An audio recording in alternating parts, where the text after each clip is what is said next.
우리가 주일 안내회 시간에 10계명을 살피고 있습니다. 10계명은 1계명에서 4계명은 하나님과의 관계, 그 다음에 5계명에서 마지막 10계명까지는 사람과의 관계에 대해서 말씀을 합니다. 이제 이 10계명의 마무리 단계에 들어섰는데, 이번 기회를 통해서 하나님 사랑과 이웃 사랑이 충만해지기를 축원합니다. 자, 우리 앞에 이제 영상을 보면서 잠깐 복습을 하도록 하겠습니다. 다 같이 함께 읽어보도록 합시다. 시작. 제1계명은 너는 이와는 다른 신들을 내게 주지 말라. 제2계명 우상을 섬기지 말고 거기에 절하지 말라. 제3계명 여호와의 이름을 망령되이 부르지 말라. 제4계명 안식일을 기억하여 거룩하게 지키라. 제5계명 내 부모를 공경하라. 제6계명 살인하지 말라. 제7계명 간음하지 말라. 제8계명 도둑질하지 말라. 우리가 여기까지 살폈고, 이제 오늘은 9번째 계명, 제9계명인 내 이웃에 대하여 거짓 증거하지 말라, 이 부분을 살피겠습니다. 하나님이 이 땅의 모든 것을 창조를 하셨어요.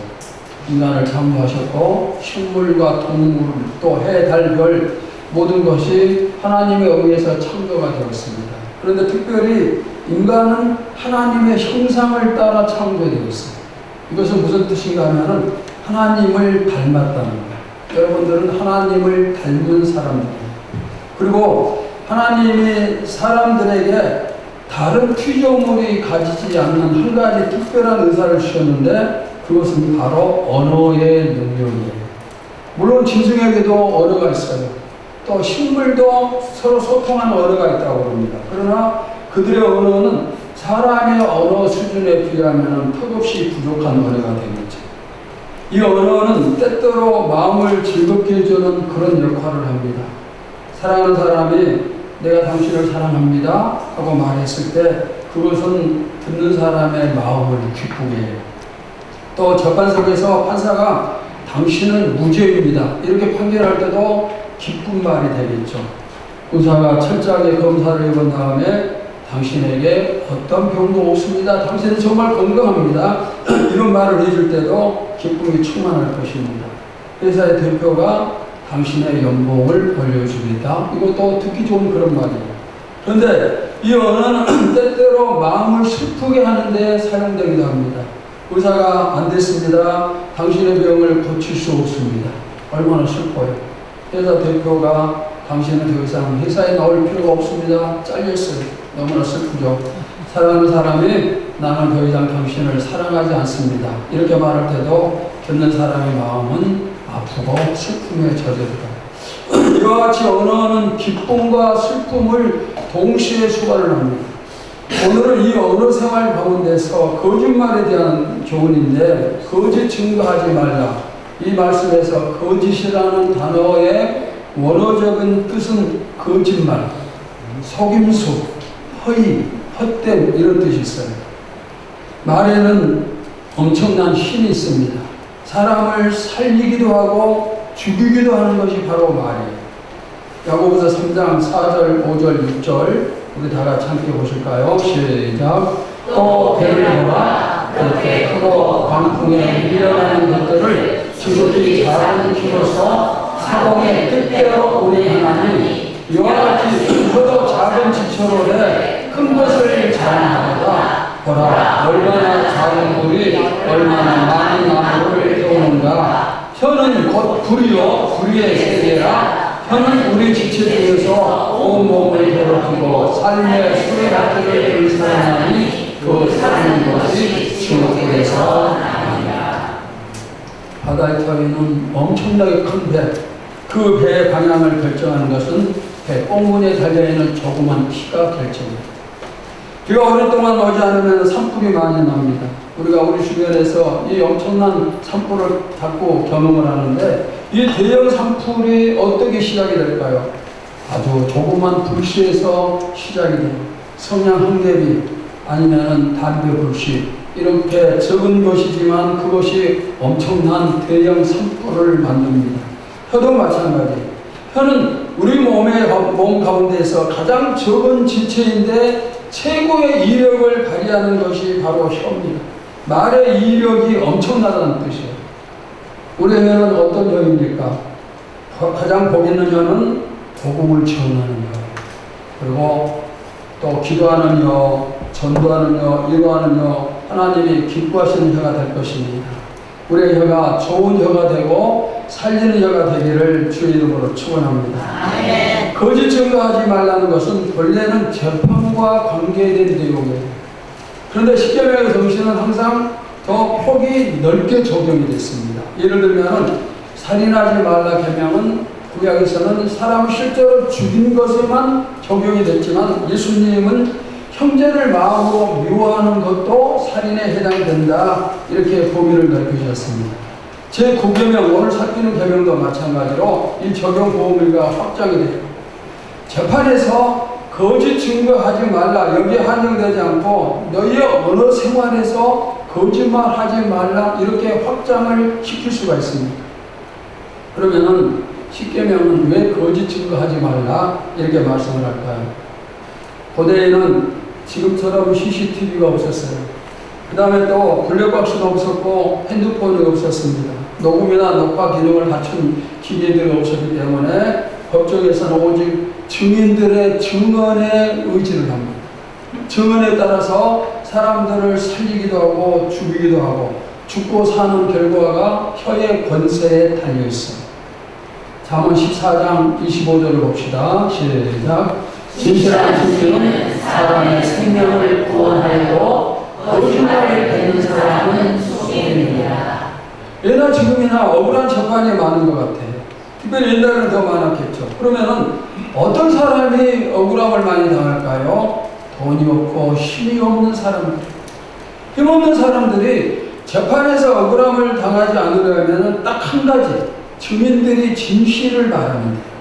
그래서 하나님은 거짓 증거하지 말라 이렇게 말씀을 하신 거예요. 거짓 증언으로 인해서 억울함을 당하고 목숨을 잃은 사람들이 얼마나 많은지 몰라요. 그 중에 하나 예를 들어 소개하면은, 여러분 놀라지 마십시오. 예수님이 그 피해자예요. 하나님이시고 이 세상을 구원하기 위해서 오신 분이 거짓 증거에 의해서 재판을 받고 십자가를 지고 죽으셨습니다. 거짓 증인이 이렇게 무서운 거예요. 마가복음 14장 55절에서 57절을 봅시다. 다 같이 시작. 대제사장들과 온 공회가 예수를 죽이려고 그를 칠 증거를 찾게 얻지 못하니 이는 예수를 쳐서 거짓 증언하는 자가 많으나 그 증언이 서로 원치하지 못한다. 어떤 사람들이 일어나 예수를 쳐서 거짓 증언하려 해. 종교 지도자들이 예수님을 죽이기 위해 사용한 것은 거짓 증언입니다.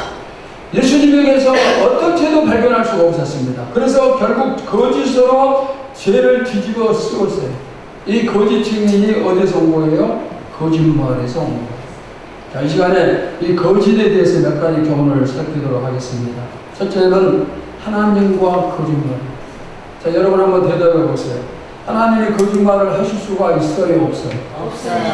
거짓말을 하시는 분이십니까, 아니십니까? 아니십니다. 하나님은 전능하신 분이에요. 전능하신 분이 하지 못할 일이 전혀 없습니다. 그런데 성경은 하나님께서도 할 수 없는 것이 있다는 식으로 그렇게 말씀을 해요. 자, 신명기 32장 4절을 봅시다. 시작. 그는 반석이시니 그가 하신 일이 완전하고 그의 모든 일이 정의롭고 진실하고 거짓이 없으신 하나님이시니 공의로우시고 바르시도다. 자, 하나님은 어떤 하나님? 거짓이 없으신 하나님. 자, 민수기 23장 19절을 봅시다. 시작. 하나님은 사람이 아니시니 거짓말을 하지 않으시고 인생이 아니시니 우리가 없으시도다. 어찌 그 말씀하신 바를 행하지 않으시며 하신 말씀을 실현하지 않으시라. 하나님은 뭘 하지 않으세요? 거짓말을 하지 않으시고 있습니다. 자, 신약성경 히브리서 1장 18절을 봅시다. 시작. 이는 하나님이 거짓말을 하실 수 없는. 자, 우리 앞에서 거짓이 없으신 하나님, 거짓말을 하지 않으신 하나님, 그리고 거짓말을 할 수 없는 하나님, 성경이 이렇게 표현을 하고 있습니다. 전능하신 하나님이 못하실 게 뭐가 있겠어요? 그래서 아마 이렇게 생각하면 될 것 같아요. 전능하신 하나님이 하고자 하시면은 거짓말도 하실 수가 있다. 그러나 거짓말은 하시지 않는다. 이렇게 생각하면은 정리가 될 것 같아요. 거짓은 하나님의 성품이 아니에요. 예수님도 마찬가지예요. 자, 요한복음 14장 6절을 봅시다. 시작. 예수께서 이르시되 내가 곧 길이요 진리요 생명이니 나로 말미암지 않고는 아버지께로 올 자가 없느니라. 자, 예수님이 뭐라고요? 진리예요. 진리는 거짓이 아니라는 뜻이에요. 그래서 예수님은 거짓말 하시지 않아요. 성경에 기록된 모든 말씀은 전부 다 진리예요. 하나도 거짓이 없어요. 구하라 주실 것이다. 예수님이 기도 응답에 대해 말씀을 하셨습니다. 우리가 기도하면은 반드시 응답을 주십니다. 오늘 한여름 밤에 성령 폭발처라 기도할 때도 기도하는 모든 것 응답 주심을 믿습니다.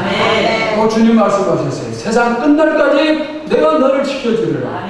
그래서 우리는 끝날까지 주님이 지켜주십니다. 또 말씀하셨어요. 손을 얹은 즉 병이 나으리라 말씀하셨습니다. 이번 기도회 때 질병 치료를 위해서 기도할 것이고 여러분이 손 올려 기도할 때 치료가 됨을 믿습니다. 예수님은 진리이기 때문에 거짓말을 하시지 못해요. 하시지 않아요. 그분이 하신 모든 말씀은 그분이 반드시 다 이루십니다. 성령 하나님도 마찬가지예요. 요한복음 16장 13절입니다. 시작. 그러나 진리의 성령이 오시면 그가 너희를 모든 진리 가운데로 인도하시니 그가 스스로 말하지 않고 오직 들은 것을 말하며 전의 일을 너희에게 알려주시리라. 자, 여기 뭐라고 했어요? 진리의 성령. 진리의 성령. 자, 하나님이 진리시고 예수님이 진리시고 성령님이 진리시고 삼위일체 하나님이 진리십니다. 그래서 하나님은 거짓이 없으시고 그러면은 우리 예수 믿는 사람은 이 거짓말을 어떻게 돼야 되겠는가? 세상 살다 보면은 어쩔 수 없이 거짓말을 하게 됩니다. 세상에 온통 거짓말로 물들어 있고 그래서 어쩔 수 없이 믿는 우리도 거짓말하면서 살아야 되는가? 성경은 뭐라고 가르칠까요? 고린도서 3장 9절과 10절을 보시겠습니다. 시작. 너희가 서로 거짓말하지 말라. 옛 사람과 그 행위를 벗어버리고 새 사람을 입었으니 이는 자기를 창조하신 이의 형상을 따라 지시에까지 새롭게 하심을 입은 자니라. 예수 믿고 구원받아 새 사람이 되었으니 뭐 하지 말라? 거짓말하지 말라. 너희가 서로 거짓말하지 말라. 예수 믿지 않는 사람이 거짓말하는 것은 당연한 거예요. 성경에서도 안 믿는 사람에게 거짓말하지 말라 그게 아니에요. 우리는 믿는 사람입니다. 구원받은 하나님의 백성 새 사람이 되었습니다. 그런데 하나님은 거짓이 없으신 진리의 신이십니다. 그래서 우리도 당연히 진리에 서야 돼요. 거짓말하고 싶은 유혹이 올 때마다 나는 하나님의 백성이요 새 사람이다. 이 사실 기억하면서 물리치시기를 바랍니다. 우리가 잠깐 거짓말하면은 이기에서 벗어날 수가 있어요. 손해를 피할 수도 있습니다. 거짓말로 서로가 타협하면은 서로가 평안할 수 있어요. 그럼에도 불구하고 거짓말과 타협하지 말라. 이게 성경의 가르침입니다. 우리는 성경의 가르침처럼 거짓말하지 않는 하나님의 자녀, 새 백성들 되시기를 축원합니다. 자, 그다음 두 번째는 사탄과 거짓말입니다. 인류 역사상 최초의 죄가 뭘까요? 최초의 죄가 뭡니까? 하나님이 아담과 하와를 창조하셨습니다. 이 두 사람이 우리 인류의 조상이에요. 두 사람의 생활의 터전은 어디입니까? 에덴 동산이 아니에요. 천국과 같은 곳입니다. 그곳에 수많은 먹을 것이 있어요. 창세기 2장 16절, 17절을 봅시다. 시작. 여호와 하나님이 그 사람에게 명령하여 이르시되 동산 각종 나무의 열매는 내가 인으로 먹되 선악을 알게 하는 나무의 열매는 먹지 말라. 내가 먹는 날에는 반드시 죽으리라 하시니라. 하나님이 아담에게 명령하셨어요. 아담아, 에덴 동산에 있는 모든 열매를 전부 다 먹어라. 그러나 선악과 많은 먹으면 안 된다. 만약 네가 그 열매를 먹으면 너는 죽는다. 지금 에덴 동산에는 죄가 있어요, 없어요? 죄가 없어요. 아직까지는 죄가 침투하지 않았습니다. 그런데 이 죄 없는 에덴 동산에 사탄이 등장하고 유혹을 해요.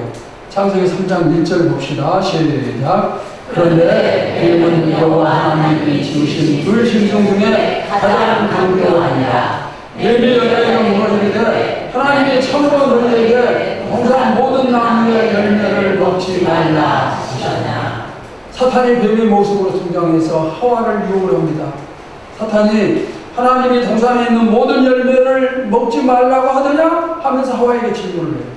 하와가 대답을 합니다. 아니다. 전부 다 먹을 수 있다고 하셨다. 그러나 선악과만은 먹으면 안 된다고 하셨고 만약 먹는다면 죽는다고 하셨다. 이렇게 대답을 해요. 창세기 3장 4절 5절입니다. 시작. 뱀이 여자에게 이르되 너희가 결코 죽지 아니하리라. 너희가 그것을 먹는 날에는 너희 눈이 밝아져 하나님과 같이 되어 선악을 알 줄 하나님이 아시리라. 하나님이 절대로 먹지 말라 이렇게 명령했다고 하와가 대답을 하니 사탄이 이제 뭐라고 말을 합니까? 아니다. 절대로 죽지 않는다. 먹어도 된다. 그 열매를 먹는다면 너희가 하나님처럼 된다. 하나님은 선악과를 먹으면 반드시 죽는다. 이렇게 말씀하셨습니다. 그런데 사탄은 죽지 않고 오히려 하나님처럼 될 것이다. 누구의 말이 맞아요? 하나님은 진리십니다. 그래서 거짓말하지 않으십니다. 사탄의 말은 거짓입니다. 그런데 우리가 듣기에는 사탄의 말이 더 듣기가 좋아요. 선악과를 먹으면 하나님처럼 된다는 그 말이 훨씬 더 듣기 좋은 말이에요. 인류 역사에 최초로 여기서 죄가 등장해요. 그리고 그 최초의 죄는 무엇이에요? 거짓말. 거짓말이 인류 역사에서 제1호 죄가 돼요. 이처럼 거짓말이 무서운 거예요. 하나님은 진리예요. 다른 말로 하나님은 참입니다. 참. 진리의 반대, 참의 반대는 거짓이에요. 사탄의 속성, 사탄의 성품은 거짓입니다. 다른 말을 절대로 하지 않아요. 사탄이 하는 말은 전부 다 거짓이에요.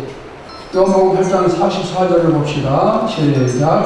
너희는 너희 아비 라합에게서 났으니 너희 아비의 욕심대로 너희도 행하고자 하느니라. 그는 처음부터 선한 자요 진리가 그 속에 없으므로 진리에 서지 못하고 거짓을 말할 때마다 제 것으로 말하니 이는 그가 거짓말쟁이요 거짓의 아버지가 되었습니다. 마귀, 즉 사탄이 거짓말쟁이고 거짓의 아버지. 거짓의 원조가 누구예요? 사탄. 거짓 자체예요. 사탄은. 거짓이 많은 게 아니라 거짓 자체입니다. 사탄은 지금도 하와에게 사용했던 이 전략을 우리에게 그대로 사용을 합니다. 그리고 이 유혹에 많은 성도들이 넘어가요. 왜? 듣기에 너무 좋기 때문에. 사탄은 오늘도 속삭입니다. 죄 지어도 괜찮아. 조금씩 지어도 돼. 뭐 적당히 믿으면 돼. 거짓말 해도 죽지 않아. 괜찮아 괜찮아. 이렇게 유혹을 하고 많은 성도들이 거기 넘어가요. 여러분도 저도 넘어가요. 그러나 괜찮은 게 아니에요. 괜찮은 게 아니에요. 창세기 3장에서도 선악과를 먹는 것은 괜찮은 일이 아니었어요. 엄청난 후폭풍이 찾아오는 거예요. 우리가 범하는 모든 죄가 이렇게 사탄이 괜찮다는 거짓말에 속아서 일어납니다. 사탄이 하와를 유혹할 때 뭐라고 했어요? 절대로 죽지 않고 오히려 너희가 하나님처럼 된다고 말을 해요. 아담과 하와는 하나님이 만드신 피조물이에요. 하나님은 창조주시고 사람은 피조물입니다. 그런데 사람이 어떻게 하나님처럼 될 수가 있겠어요? 쉽게 말하면 여러분이 나무로 인형을 만들었어요. 이쁘게 인형을 만드는데 그 인형이 여러분과 같은 사람이 될 수가 있어요? 되지 못해요. 절대로 될 수 없어요. 하나님이 우리를 만드셨는데 우리가 하나님처럼 된다? 있을 수 없는 말입니다. 이처럼 터무니없는 유혹이지만 아담과 하와는 넘어갔어요. 사탄은 거짓의 아버지요 거짓의 원조입니다. 그래서 사탄이 하는 모든 말은 전부 다 거짓말. 진리는 하나도 없어요. 전부 다 속임수입니다. 그리고 이 사탄의 궁극적인 목표는 그럴듯한 거짓말을 해서 우리가 넘어가 우리 인생이 파멸되는 게 사탄의 목표예요. 거짓 유혹을 물리치고 승리하고 생활 속에서 거짓말하는 죄를 짓지 않기 바랍니다. 거짓은 이웃을 속일 수 있어요. 그러나 내 양심은 속이지 못해. 하나님은 더더욱 속일 수가 없어요. 자, 세 번째, 거짓말은 나와 이웃과 공동체를 파괴해. 세 가지 파괴. 첫째는 거짓말하면 먼저 내 자신이 파괴돼. 내가 한 말이 나에게 되더라고요. 내가 심은 대로 거둬요. 내가 거짓말을 심으면 나에게 어떤 대가가 돌아오는가. 요한계시록 21장 8절입니다. 다 같이 시작. 그러나 음행하는 자들과 믿지 아니하는 자들과 흉악한 자들과 살인자들과 음행하는 자들과 점생자들과 우상 숭배자들과 거짓말하는 모든 자들은 불과 유황으로 타는 못에 던져지니 이것이 주체의 사망이라. 우리가 거짓말을 사랑하면 그 결과는 영원한 신고. 얼마나 무섭습니까? 물론 거짓말하고 회개하면은 용서를 받겠죠. 거짓말이 이렇게 나를 파괴해. 그 다음에 두 번째로 거짓말하면 내 이웃이 파괴가 돼. 내 거짓말 때문에 피해를 보는 이웃들이 많겠죠. 구약 성경에 나봇이라는 사람이 나와요. 나봇은 좋은 포도원을 가지고 있었습니다. 아합왕이 그 포도원이 탐이 납니다. 그래서 나봇에게 내가 돈을 줄 테니까 팔라 얘기하지만 나봇은 조상에게 물려받은 땅이기 때문에 팔 수 없다고 거절합니다. 아합왕이 포도원을 받고 싶어서 근심에 빠졌어요. 그의 아내 이세벨이 그 사실을 알고 포도원을 빼앗기 위해 계획을 세워요. 나봇을 고발을 하고 불량자 두 사람을 법정에 보내서 거짓 증언을 하게 합니다. 뭐라고 증언하는가? 나봇이 하나님과 왕을 저주했다. 이렇게 거짓말을 했을 때 나봇은 성 밖으로 끌려나가 돌에 맞아 피 흘리고 죽어요. 거짓 증언의 결과가 이렇게 무서워요. 상대방을 이렇게 파괴합니다. 물론 하나님의 가만 보고만 계시지 않죠. 엘리야 선지자를 아합에게 보내서 아합 가정에 심판을 선포하시고 선포하신 대로 아합왕이 전쟁터에 나갔다가 죽어요. 이세벨도 반역에 일어나서 죽고 그의 아들도 반역으로 죽임을 당합니다. 아마도 두 명의 불량자는 거짓 증언하고 약간의 이익을 취했겠죠. 그러나 나봇은 그 거짓 때문에 억울하게 돌에 맞아서 죽습니다. 이렇게 거짓말은 우리의 이웃을 파괴해요. 세 번째, 거짓말하면은 공동체, 가정과 교회가 파괴해요. 어느 교회에서 있었던 일이에요. 약간 지적인 장애가 있는 여자 청년이 결혼하지 않았는데 임신을 했어요. 교회에 난리가 났습니다. 장로님들의 여자 청년을 불러서 누구의 아이인가 물었습니다. 그때 목사님의 아이라고 했어요. 목사님 아니라고 항변했지만 교회에서 쫓겨나고 그 교회는 쑥대밭이 되었어요. 교회가 무너질 정도로 많은 교인들이 교회를 떠났어요. 그리고 이 청년이 아이를 낳았어요. 아이가 자라는데 목사님을 닮은 구석이 하나도 없어요. 그래서 장로님들이 이 여자 청년을 불러서 솔직하게 말해라 다그쳤어요. 그때서야 진실을 말합니다. 교회 관리 집사의 아이인데 목사님의 아이라고 거짓말하라는 관리 집사의 협박에 의해서 거짓말을 했다. 이렇게 고백을 했어요. 진실이 밝혀졌어요. 그러나 이미 늦었어요. 한 가정이 파괴가 됐어요. 목사님의 삶이 끝나고 그랬어요. 교회도 무너졌어요. 한 번의 거짓말이 이렇게 공동체를 무너뜨려요. 무서운 파괴입니다. 내가 살겠노라고 거짓말하면 상대방은 삶 전체가 무너질 수가 있어요. 하나님이 세우신 교회를 할지라도 한 사람의 거짓말 때문에 교회가 쑥대밭이 될 수 있고 무너지는 그런 일들이 너무나 많아요. 거짓말이 이처럼 무서워요. 그래서 사탄은 끊임없이 거짓말하라고 유혹을 해요. 여러분, 우리는 거짓말하지 않는 성도가 되기를 바랍니다. 하나님 앞에서 늘 정직한 말만 하기를 바랍니다. 자, 그 다음 네 번째, 거짓은 참 진리를 이길 수가 없어요. 우리가 거짓말하면 왜 안 될까요? 심판도 받고 씹는 대로 거두기 때문에 거짓말을 하면 안 되지만, 그러나 결국에는 이 진리가 승리하기 때문에 거짓말하면 안 돼요. 사탄이 선악과 먹으면 하나님처럼 된다고 말했어요. 결과가 어떻게 됐어요? 사탄의 패배예요. 거짓이 패배했어요. 거짓이 예수님을 십자가의 못을 박았어요. 예수님이 죽어 무덤에 묻히고 거짓이 승리한 것처럼 보였지만 예수님은 부활하셨어요. 참이 진리가 거짓을 이겼습니다. 거짓이 우리 믿는 사람을 죽이는 것까지는 할 수 있어요. 우리 몸을 죽이는 일까지는 할 수 있지만 그러나 믿는 사람은 부활로 승리해요. 부활로 승리합니다. 무엇이 진리인지 무엇이 거짓인지 지금은 모를 수도 있어요. 그것도 사람들이 속아 넘어갈 수도 있지만 그러나 진리는 반드시 드러나고 진리는 반드시 승리해요. 진리가 패배한 적은 없어요. 왜? 하나님이 진리시기 때문에. 진리이신 하나님이 승리하니까 진리가 이기는 거예요. 우리도 진리를 선포하면 우리도 승리자가 되는 거예요. 여러분, 저와 여러분은 하나님을 믿는 자녀들이에요. 하나님이 진리이신 것처럼 지금 좀 힘들고 손해보더라도 우리가 진리 편에 설 수 있기를 바랍니다. 말씀을 마치면서 어느 교회에 있었던 이야기를 하나 소개를 하겠어요. 어떤 교회에서 청년부를 담당하는 한 목사님의 얘기입니다. 교회 집사님이 목사님을 찾아왔어요. 그리고 얘기를 합니다. 고등부까지 잘 다니던 우리 아들이 대학에 들어가면서부터 교회를 다니지 않고 있다. 그래서 기도해달라고 부탁을 했어요. 목사님이 기도한 다음에 집사님 되게 신방을 갔습니다. 그리고 청년에게 왜 교회에 나오지 않느냐고 그랬어요. 이 청년이 대답하기를 내가 하나님을 찾았지만 하나님이 믿어지지 않았어요. 하나님이 계신다는 사실을 내가 알 수가 없어서 그래서 교회를 그만두었다고 얘기를 합니다. 목사님이 이 형제에게 얘기를 합니다. 그러면 다시 교회에 나와서 한 번 더 하나님을 찾아보라. 이렇게 권면을 읽고 감사하게도 다음 주일부터 형제가 교회에 열심히 나왔어요. 청년부 예배에도 참석하면서 열심히 신앙생활을 합니다. 그런데 몇 달 후 형제가 나 이제 다음 주부터 교회 나오지 않겠어요. 선포를 했어요. 이유도 말하지 않으면서 교회 나오지 않겠다. 그래서 목사님이 간절히 요청해서 그 이유를 들었어요. 이렇게 대답을 합니다. 목사님 말씀대로 교회에 나와서 하나님을 내가 열심히 찾았어요. 그런데 하나님이 그래도 계시지 않는 것 같아요. 왜냐하면 청년들이 사적인 모임을 가지면 그 자리에 없는 제3자의 험담을 해요. 그러면 제3자는 자신의 입장을 설명할 기회도 없이 나쁜 사람이 되어버립니다.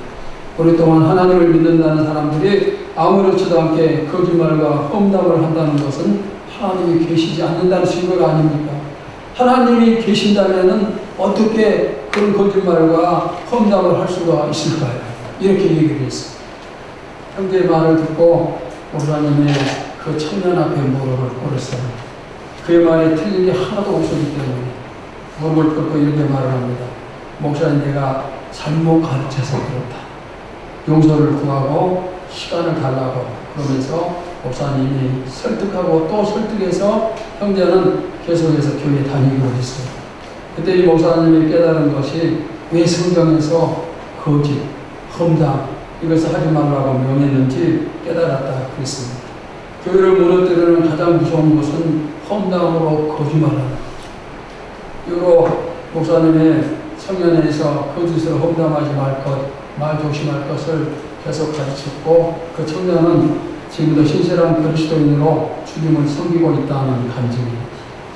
여러분, 우리도 사실이 아닌 것으로 남을 험담하면 안 돼요. 우리는 첫째도 말 조심, 둘째도 말 조심, 셋째도 말 조심. 말이 남을 살릴 수도 있고 죽일 수도 있고 교회를 살릴 수도 있고 죽일 수도 있고 우리의 언어가 이렇게 힘이 있어요. 우리의 언어는 살리는 언어가 되기를 바랍니다. 내 언어 생활이 내 가정을 살리고 내 교회를 살리고 우리의 이웃을 살리기를 바랍니다. 정직한 말, 진실한 말을 사랑하는 우리 모두가 되기를 주님의 이름으로 축원합니다. 하나님 감사합니다. 오늘은 제9계명 거짓 증거하지 말라 랄에 대한 말씀을 살폈습니다. 우리 생활 속에서 거짓이 너무너무 많이 휩쓸고 있고 우리도 모르는 사이에 그 거짓에 빠져들고 자연스럽게 거짓말을 많이 하고 있습니다. 그러나 성경은 우리가 말씀합니다. 너희는 하나님을 믿는 새 백성인 하나님의 백성이니 거짓말하지 말라고 명령합니다. 주여, 내가 손해를 보더라도 조금 힘들고 곤란을 겪더라도 정직한 입술이 되게 하여 주시옵시고 또 내 입술이 정직하여서 우리 가정도 살리고 우리 성도들도 살리고 교회도 살리는 역사가 나타나게 하여 주시옵소서. 아멘. 살아계신 예수님의 이름으로 감사하며 기도하옵나이다. 아멘.